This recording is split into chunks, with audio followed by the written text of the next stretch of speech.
Hello everyone, welcome to my channel. My name is Khushpreet Kaur और आज हम लोग पढ़ेंगे मुस्लिम लॉ के बारे में। बेसिकली हम लोग इसके अंदर मैरिज पढ़ेंगे। मैरिज, डाइवोर्स क्या होता है, कितने टाइप्स की मैरिज होती है, उसके एसेंशियल्स क्या होते हैं। बट आज हम लोग पढ़ेंगे ऑब्जेक्टिव्स और एसेंशियल्स ऑफ मुस्लिम मैरिज। ठीक है, तो ऑब्जेक्टिव्स क्या हैं? 3 ऑब्जेक्टिव्स हैं। ठीक है, सबसे पहले legalisation of a sexual intercourse. ठीक है, legalisation of a sexual intercourse, इनका मतलब है कि यहाँ पे बेसिकली जो मुस्लिम्स में मैरिज कराई जाती है, याद रखना,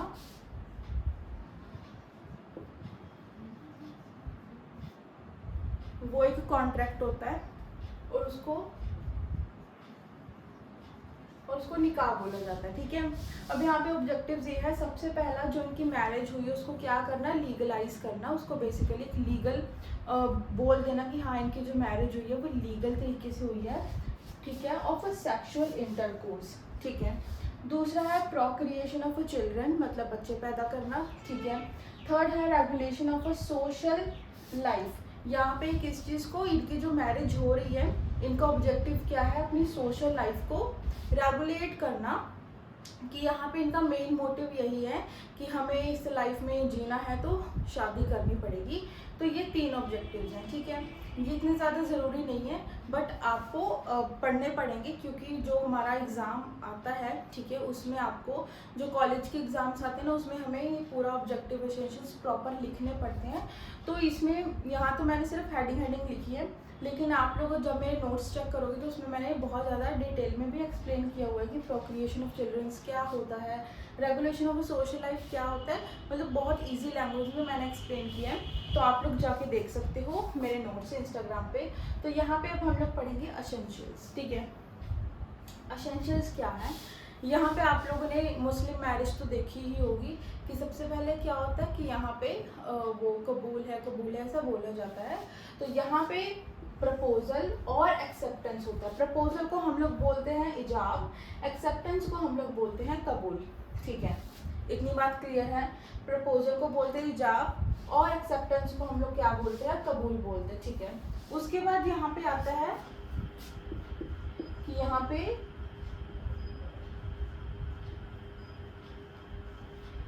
कि ये जो इनकी मैरिज हो रही है वो कैसी होनी चाहिए, सेम मीटिंग में होनी चाहिए। ठीक है, सेम मीटिंग का मतलब तो आप लोग समझते ही होंगे। सेम मीटिंग का मतलब है कि दोनों क्या हो, आमने सामने बैठे हों, प्रेजेंट हो। ठीक है, ऐसा ना हो कि जो प्रपोजल है वो कहीं और से आ रहा है और जो एक्सेप्टेंस है वो कहीं और से आ रहा है। तो सेम मीटिंग होनी चाहिए।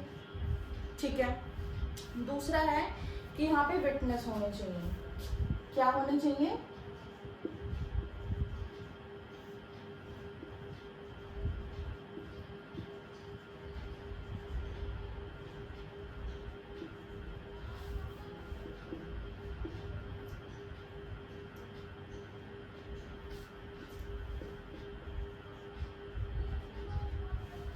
सुन्नी लॉ के अंदर 2 मेल होते हैं विटनेस।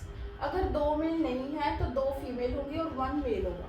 ठीक है, यहाँ पे eight the time of proposal and acceptance, जब मैरिज उनकी हो रही है उस टाइम पे 2 विटनेस होने चाहिए, या तो मेल जो सुन्नी लॉ से बिलोंग करते हैं, और या फिर 2 फीमेल होनी चाहिए, 1 मेल होना चाहिए। शिया लॉ क्या बोलता है, शिया लॉ बोलता है कि वहाँ पे विटनेस की ज़रूरत नहीं होती।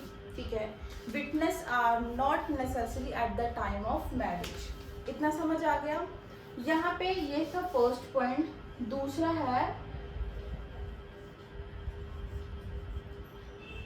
दूसरा ये बात कर रहा है लीगल एज के बारे में। लीगल एज क्या है, बेसिकली जब मेल और फीमेल, हमारा जो एक प्यूबर्टी होता है इसमें एंटर कर जाते हैं तो वो क्या हो जाते हैं, वो बेसिकली मैरिज करने के लायक बन जाते हैं।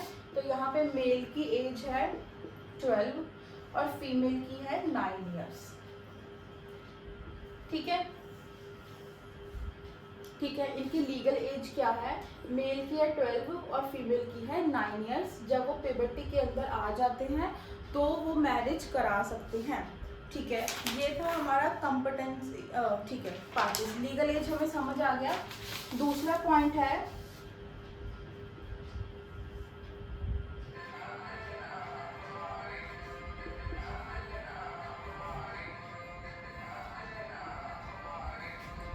उसके बाद है साउंड माइंड, कि आप साउंड माइंड होने चाहिए, अनसाउंड माइंड नहीं होना चाहिए। इंसान ऐसा ना हो मतलब कि वो खुद के डिसीजन ले सके और उसको कोई ल्यूनेसी ना हो, ठीक है, कोई भी उसको मेंटली कोई भी डिसऑर्डर ना हो। तो यहाँ पे लिखा गया कि वो साउंड माइंड हो, दोनों ही, मेल भी और फीमेल भी, ठीक है। उसके बाद ये बात करते हैं मैं रब कर देती हूँ।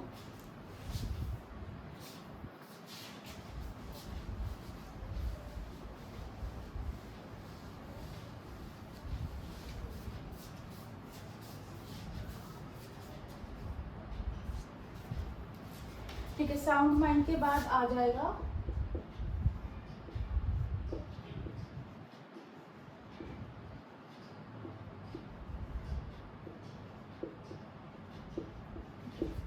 यहाँ पे बात कर रहे हैं guardians of minor. Guardians of minor क्या बोलता है, ये पॉइंट बोलता है कि अगर बच्चे छोटे हैं, अभी उन्होंने पॉवर्टी की एज में एंटर नहीं किया है, देन वहाँ पे जो फादर होता है वो बच्चे का क्या होता है, गार्जियन होता है, ठीक है। अगर वहाँ पे हम लोग मदर और फादर की कंसेंट नहीं लेते हैं, देन वो चीज़ क्या हो जाएगी, नल एंड वॉइड हो जाएगी, ठीक है। और यहाँ पे हमें ये भी बता रखा है कि हमें यहाँ पे किसकी कंसेंट लेनी है। तो सबसे पहले हमारा आएगा फादर, फादर के बाद आएगा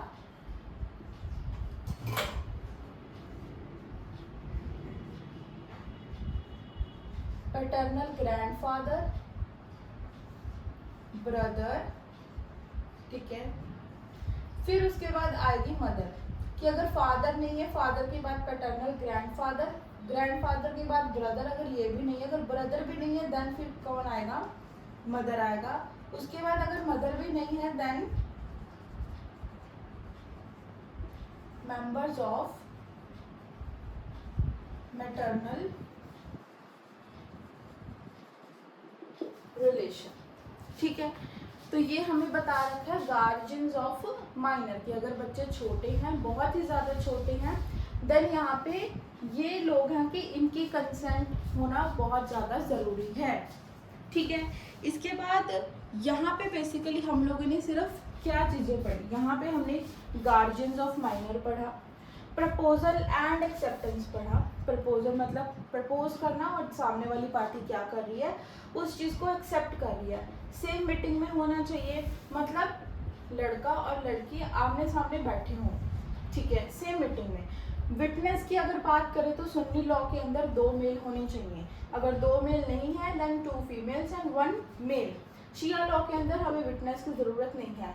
लीगल एज क्या है, मेल की 12, फीमेल की 9, एंड वो प्यूबर्टी के अंदर एंटर कर जाएं देन ही वो क्या करा सकते हैं, शादी करा सकते हैं। ये साउंड माइंड तो हमें पता ही है, ये तो हमने उसमें कॉन्ट्रैक्ट में भी पढ़ा है ना कि साउंड माइंड होना चाहिए, पागल नहीं होना चाहिए, वो कैपेबल होना चाहिए, वो खुद के डिसीजंस खुद लेता हो। देन हमने क्या पढ़ा, गार्जियंस ऑफ अ माइनर, कि अगर वहाँ पे बच्चा छोटा है, ठीक है, और वहाँ पे जो उसका फादर है, उसकी फादर की कंसेंट से ही उस बच्चे की शादी की जाएगी। अगर फादर नहीं है देन पैटर्नल ग्रैंडफादर, उसके बाद उसका भाई आ जाएगा, अगर वो भी नहीं है, वो नहीं है तो फिर उसकी मदर आ जाएगी, उसके बाद फिर कोई भी मेंबर हो जाएगा, मेंबर ऑफ मैटरनल रिलेशंस का। तो आज हम लोग इतना ही पढ़ेंगे, इसके आगे के अभी और भी बहुत सारे एसेंशियल्स हैं, तो 2 पार्ट्स में वीडियो आएगी। ये थी पार्ट नंबर 1 और नेक्स्ट वीडियो आपको कल ही मिल जाएगी। And thank you so much, bye bye. Notes के लिए मेरे को फॉलो कर लेना इंस्टा पे और सब्सक्राइब कर लेना, बाय बाय।